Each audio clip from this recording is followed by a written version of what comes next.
Olá, boa tarde. Começa mais um Tribuna Virtual. O Tribuna Virtual é um programa produzido pela Rede Alesp durante a pandemia do novo coronavírus, para garantir aos deputados um espaço com assuntos de interesse da população. Vamos às regras. Deputados serão inscritos via chat antes do início. Terão 10 minutos livres. O apresentador irá informar que o tempo estará terminando quando faltar 30 segundos e deverá interromper a fala. O deputado que tiver conexão estável e se houver interrupção por completo, poderá voltar após o orador que estiver usando a tribuna e encerrar a sua fala. Caso sobre tempo dentro das 2 horas previstas e não haja mais oradores inscritos, será permitida a reinscrição limitada a apenas um reingresso. E o nosso primeiro participante desta tarde é o deputado Carlos Gianazzi. Olá, deputado Gianazzi, boa tarde. Boa tarde, senhores deputados, senhoras deputadas, telespectador da TV Assembleia. Primeiramente, eu gostaria de, mais uma vez aqui, exigir que a Assembleia Legislativa vote imediatamente o fim do confisco dos aposentados e pensionistas, que vote imediatamente o nosso PDL número 22, porque os aposentados estão pedindo socorro, os aposentados e pensionistas não aguentam mais, a situação é de calamidade pública. Os nossos aposentados e pensionistas estão passando muitas necessidades, com dificuldade de comprar remédio, alimentação, de sustentar as suas famílias, de pagar médicos, convênios, isso quando eles conseguem, porque pouquíssimos têm esses convênios, até porque tem uma crise no IANSP também, a gente não consegue mais consultas no IANSP, porque em muitas regiões do estado houve a quebra dos contratos, o IANSP não paga mais, são rompidos os convênios, enfim, o fato é que os nossos aposentados e pensionistas pedem socorro, e a Assembleia Legislativa tem que fazer uma intervenção rápida, votando o nosso PDL número 22. Essa é a nossa principal luta hoje aqui dentro da Assembleia Legislativa, principalmente durante essa pandemia que prejudicou ainda mais a vida dos aposentados e pensionistas. Então, faço esse apelo aos 94 deputados e deputadas. Vota já PDL 22, vota logo, porque os aposentados e pensionistas não podem mais esperar. Quero ainda dizer que, na data de hoje, infelizmente, de uma forma, eu diria que criminosa, o governo estadual determinou a volta às aulas presenciais da rede estadual. As nossas escolas foram reabertas com aulas presenciais no pior momento da pandemia. O estado de São Paulo já tem mais de 83 mil pessoas mortas. No último domingo, foi o domingo que mais morreu gente durante toda a pandemia. Eu digo, foi o domingo de toda a pandemia, de março do ano passado até agora, onde houve o maior número de mortes. 510 pessoas morreram no domingo passado. Alguns dias atrás, nós tivemos mortes diárias de 1.200 pessoas só no estado de São Paulo, né? E agora nós estamos vendo colapso na área da saúde. Hoje mesmo vi agora a matéria na imprensa de que o estado de São Paulo está com uma grande dificuldade de conseguir os insumos básicos, medicamentos, anestesia para intubação. O kit intubação está faltando no estado de São Paulo. Só tem material para 24 horas, depois vai entrar um colapso também nessa área. Então, faltam remédios, faltam leitos hospitalares, leitos de UTI, nós temos falta de oxigênio. Além dessa crise na área da saúde, nós temos também uma crise no sistema funerário. São Paulo, os cemitérios estão funcionando 24 horas, tem enterros noturnos, de madrugada, para que os cemitérios possam dar conta dos sepultamentos que aumentaram de uma forma drástica. Tem crise até nos cartórios. porque para fazer hoje um atestado de óbito demora, tem filas e mais filas nos cartórios do estado de São Paulo. Né? Colapso na saúde, colapso no sistema funerário, colapso nos cartórios. Aqui em São Paulo, na capital, a prefeitura contratou, que é um absurdo, vans escolares que transportam crianças para transportar corpos, caixões de pessoas com pessoas mortas pela Covid-19, para levar os corpos para os cemitérios, vans escolares. Então, essa é a situação hoje do estado de São Paulo. E é nesse contexto que o governo Dória determina a volta às aulas presenciais, colocando em risco a vida não só dos profissionais da educação, mas das crianças, dos adolescentes e dos seus familiares, porque eles serão contaminados com certeza. Aliás, já estavam sendo. Nesse pouco tempo em que as escolas foram reabertas, no início agora do ano, inclusive também com o planejamento presencial, nós já tivemos a contaminação de milhares de pessoas. Mais de 2.000 pessoas foram contaminadas só na rede estadual, em mais de 1.000 escolas. Nós já perdemos a contagem do número de pessoas mortas na rede pública, só na rede pública, nem estou contando aqui a rede particular, pessoas que se contaminaram e morreram, são professores, professoras, diretoras, supervisoras de ensino. Nós temos muitos agentes de organização escolar que já morreram também, porque não há a mínima condição de manter esses protocolos em escolas.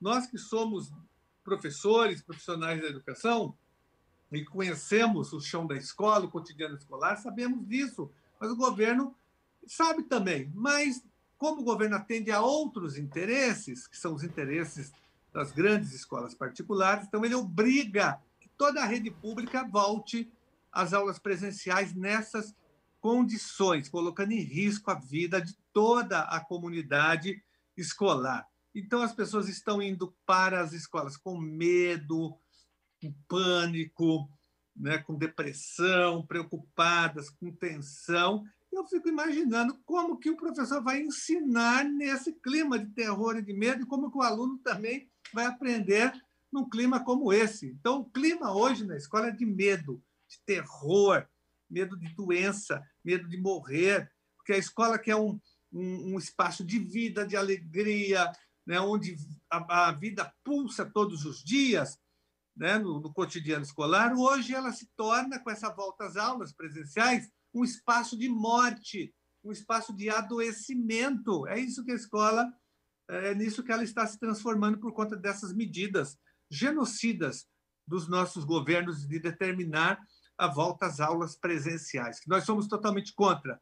Eu já acionei o Tribunal de Justiça, acionei o Ministério Público Estadual, contra o que nós vamos ter aí pela frente, que vai ser a morte, a contaminação e a morte de milhares de pessoas da comunidade escolar. Isso nós não podemos tolerar. Então, faço um apelo aqui, novamente, ao Ministério Público, ao Tribunal de Justiça, para que reajam, para que não sejam sócios desse genocídio na educação que está acontecendo em São Paulo. E quero ainda aproveitar para manifestar o meu total repúdio à votação que teve ontem na Câmara dos Deputados do pedido de urgência de um projeto de lei, o PL 5595/2020, que torna a educação atividade essencial, como fez aqui o governador, publicando também um decreto alguns dias atrás, transformando a educação em atividade essencial. Mas fez isso não porque acha que seja essencial, não acha nem que seja um direito fundamental. Aliás, isso é um truque, é uma farsa. A educação como atividade essencial é uma das maiores mentiras, uma das maiores farsas de todos os tempos, né? Então, tanto em Brasília, na Câmara dos Deputados, como aqui em São Paulo, através do decreto do Dória, eles querem, na verdade, reabrir as escolas, querem manter condições jurídicas, inventaram esse truque, essa farsa de educação essencial. Do dia para a noite, eles querem aprovar isso. A educação, de repente, do nada, se torna atividade essencial. Nunca foi essencial, nunca foi prioridade para os governos, nem para o Congresso Nacional, que, por exemplo, não pressiona o governo para cumprir as 10 metas do Plano Nacional de Educação. Né? O mesmo Congresso que aprovou a emenda 95 no governo Temer, que congela os investimentos em educação por 20 anos, tira dinheiro da educação pública por 20 anos, minha gente. Então, cadê a essencialidade da educação? É tudo mentira, isso é uma farsa. A educação nunca foi essencial para os deputados em Brasília, muito menos aqui para o governador Dória e para o Roscielli, né? O secretário de Educação nunca foi. Isso é uma mentira, é uma farsa. Eles inventaram, né, a essencialidade da educação, primeiro para reabrir na marra as escolas, para oferecer um instrumento jurídico e legal para que haja obrigatoriedade da abertura das escolas em qualquer momento, em qualquer fase. Então, esse é o primeiro ponto que eu queria levantar. E também para atacar os profissionais da educação, para impedir que os profissionais da educação possam fazer greves, manifestações e reagir a esses ataques todos que têm ocorrido contra a educação, porque se ela é essencial, não pode ter greve, não pode ter paralisação, não pode ter nada. Então, é uma farsa, é um truque, a gente não aceita. Espero que esse projeto não vá à votação e, se for, seja derrotado pela Câmara dos Deputados e depois pelo Senado Federal, porque ela não é essencial, é a vida, é a saúde, em primeiro lugar, porque sem vida não tem educação, não tem a ciência. A vida é essencial. A educação ela é importante, é um direito fundamental garantido pela Constituição, mas sem vida deputado, não há aprendizagem. Então, todo o nosso repúdio à aprovação do PL 5595 e ao decreto do Dória, aqui em São Paulo também, que tem o mesmo diapasão, que também é uma verdadeira farsa. Muito deputado obrigado. Gianazzi, o senhor tem direito a uma nova inscrição. O senhor deseja fazê-lo agora? Sim, quero me reinscrever então, o senhor para continuar. O senhor tem mais 10 minutos. Muito obrigado. Então, continuando aqui a minha intervenção, repito, nosso total repúdio ao PL 5595, que institui a farsa, a mentira, a hipocrisia da essencialidade da educação. Os governos estão loucos para reabrir as escolas, né? E encaminhar os nossos alunos e os nossos profissionais da educação para uma política, talvez, de extermínio. Não é possível, porque não é sério, minha gente. Isso, inclusive, algumas escolas particulares que têm mais juízo, nem estão reabrindo. Tem um setor que está pedindo a reabertura, mas algumas não reabrem porque elas sabem do perigo da contaminação, que isso já aconteceu na primeira reabertura que teve agora no início do ano. Muitas escolas aqui da elite da cidade de São Paulo reabriram e depois fecharam, porque houve contaminação. E haverá muito mais, até porque agora nós temos as novas cepas. As novas cepas do coronavírus estão atingindo a juventude, os adolescentes e até as crianças. Tem crianças internadas em hospitais pediátricos. Nós temos várias matérias mostrando isso. Então, mudou a cepa, a situação é muito mais grave do que no ano passado. Então, escola fechada é vida preservada. Por isso que nós estamos nesse movimento, acionando o Ministério Público, o Tribunal de Justiça, contra a volta às aulas presenciais. E é importante que todos entrem nessa luta, porque se as aulas voltarem realmente como o governo está determinando, nós vamos ter um aumento muito alto de pessoas circulando no transporte público, nas ruas, nas escolas, logicamente, e com isso o vírus aumenta o seu potencial também de circulação. Por isso que nós somos totalmente contra a volta às aulas presenciais. E, repito, estamos numa das fases mais críticas. E hoje saiu, todos viram, acompanharam pela grande imprensa, capa de vários jornais, matérias com destaques foram publicadas hoje, falando de uma pesquisa feita pela rede pública de escolas e de universidades, a REPU, que é constituída por pesquisadores de universidades públicas e escolas públicas, publicou uma pesquisa importante mostrando que os professores têm um grau de contaminação muito maior do que as outras pessoas. Elas se contaminam 3 vezes mais do que o restante da população. A pesquisa que está hoje polemizando todo o debate em torno da volta às aulas presenciais. Então, é muito importante que as pessoas leiam essa matéria publicada hoje está na Folha de São Paulo, está no Globo, para que as pessoas tenham acesso a esses dados que são apavorantes, mostrando que nós estamos com a razão, que isso só confirma a nossa luta contra a reabertura das escolas. E eu não posso deixar aqui de entrar também num outro tema muito importante, manifestar o nosso apoio, logicamente, à instalação da CPI do genocídio. Eles chamam de CPI lá no Congresso, no Senado, CPI da pandemia. Não, essa, gente, é a CPI do genocídio, é a CPI do extermínio, né, que é uma possibilidade, aí, talvez remota, mas é uma possibilidade, diante do caos que nós estamos vivendo, de colocar um freio nessa política sanitária do Bolsonaro, que é uma política, na verdade, genocida, assassina, que está matando o povo brasileiro. O mundo inteiro está criticando o Brasil.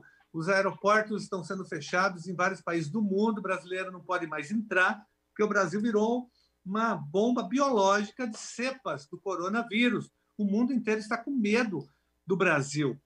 O Brasil virou motivo de medo e de chacota, caiu no ridículo, porque tem um presidente, a imprensa internacional toda fala, as pessoas do mundo todo dizendo que o presidente da República, e aqui também, o presidente Bolsonaro é o maior aliado do coronavírus e é o grande responsável pelas mortes que estão ocorrendo, porque ele boicotou a vacina, boicotou o uso de máscara, boicotou o isolamento social. Ele não só não estimulou, mas como boicotou, fez campanha contra e, pior, continua fazendo, mesmo com toda essa crise.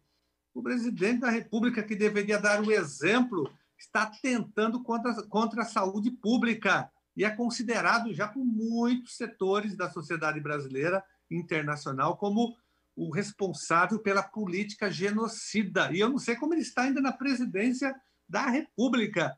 Tem gente que fala, não pode ter impeachment que vai desestabilizar o Brasil. Gente, com 3, 4 mil pessoas morrendo por dia, é mais do que motivo para ter impeachment. Já está desestabilizado o Brasil. Mais de 350 mil mortos já desestabilizou tudo. Agora a gente tem que estancar isso. E a única forma de estancar essa crise, senão a gente vai ter mais 100, 200 mil mortes aí nos próximos meses, é tirando o Bolsonaro. Ele tem que ser impedido imediatamente. Impedido de uma forma legal, dentro da Constituição, né, pelo Congresso, pelo Supremo, respeitando toda a legislação. E tem espaço para isso. Tem que ser retirado imediatamente para a gente estancar as mortes que ainda vão ocorrer. As previsões são as piores possíveis, são nefastas. 100, 200 mil mortes em poucos meses. O Brasil vai alcançar um número jamais visto de mortes, pior do que uma guerra. Então, temos que tirar o Bolsonaro imediatamente. A CPI pode ser um instrumento, lógico que vai ter toda uma manobra, né? Vão tentar desviar o foco para os governadores, mas o foco tem que ser em cima do governo federal. Né? Tanto é que já tem vários crimes de responsabilidade do presidente Bolsonaro, já tem mais de 100 pedidos protocolados de impeachment do presidente no Congresso Nacional, na Câmara dos Deputados, que não é colocado, né, para debate. Estão segurando o Centrão, porque agora Bolsonaro, se aliou ao Centrão, que ele tanto criticou, falou que o Centrão era corrupto, que era velha política e que ele era nova, que ele nunca ia se aliar ao Centrão, está lá aliado, dependendo hoje do Centrão. Se aliou, que há de mais corrupto no Congresso Nacional, e de mais perverso, que é o Centrão. E o Centrão não vai colocar ainda, por enquanto, em debate os pedidos. E são pedidos sérios de CPIs, de juristas, não só de partidos políticos.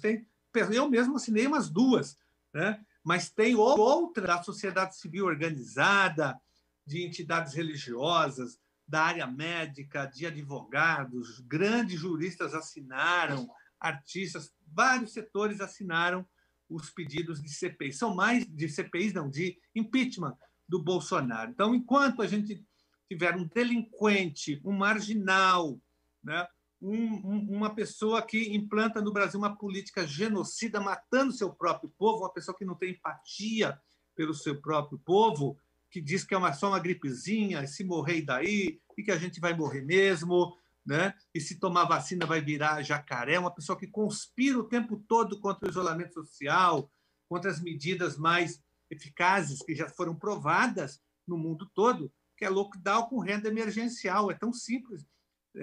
A receita é essa. Agora o governo tem que investir recursos, não investe. Deixou o povo aí um tempão agora sem renda emergencial e aprovou uma renda baixíssima, que não vai resolver a situação de R$150, R$250. Isso não é a renda básica emergencial. Então, o povo está morrendo com vírus e morrendo de fome, desemprego, a economia indo para o beleléu no Brasil, e esse presidente continua. Não é possível, gente, por muito menos. O Collor foi impedido, a presidente Dilma, então foi uma piada, né, por pedalada fiscal, que todo mundo fez pedalada fiscal. Agora, um presidente como esse, responsável por mais de 350 mil mortes no país, não continua no poder. Onde estão? Né? Onde estão as instituições, as pessoas que defendem mesmo o Brasil? Onde estão os patriotas que não reagem contra esse presidente que está destruindo o Brasil em todas as áreas, destruindo a educação, a cultura, o meio ambiente está sendo devastado no Brasil, o SUS, todas as áreas. É o governo da destruição nacional. Não tem nada de bom. Eu faço aqui um desafio a alguém falar: o Bolsonaro fez isso de bom para o Brasil. Não tem nada, é só guerra, destruição, é só isso, minha gente. Então, nós temos que reagir. Fora Bolsonaro, imediatamente. Ou é o Bolsonaro ou é o Brasil. A gente tem que optar, não dá mais para sobreviver com o Bolsonaro no poder. Então, nós do PSOL estamos defendendo o imediato afastamento do Bolsonaro para salvar vidas, para impedir que mais de 100.200 pessoas morram. E pode ser a gente, pode ser eu. A qualquer momento eu posso ser contaminado, por mais cuidado que eu tenha, e você também que está nos assistindo. E talvez daqui 30, 40 dias eu não esteja mais falando aqui com vocês, e talvez você não esteja mais me ouvindo, porque nós não estaremos mais aqui, nós vamos engrossar a estatística. Não tem porto seguro para ninguém numa crise sanitária como essa, que pode ser evitada, pode ser reduzida drasticamente, né, com uma coordenação geral. Não tem coordenação geral para combater a pandemia no Brasil. O presidente não montou um grupo nacional desde o começo, com governadores, prefeitos, especialistas para combater a crise. Ao contrário, ele sabotou todas as possibilidades de combate ao coronavírus, né? Criticou os governadores, prefeitos. Né? Um absurdo, gente. Então, fora Bolsonaro em defesa da vida dos brasileiros e brasileiras. Muito obrigado. Deputado Carlos Gianazzi, obrigado pela sua participação aqui no programa Tribuna Virtual. E o Tribuna Virtual de hoje fica por aqui. A gente volta amanhã. Obrigado pela sua audiência e fique agora com a nossa programação normal.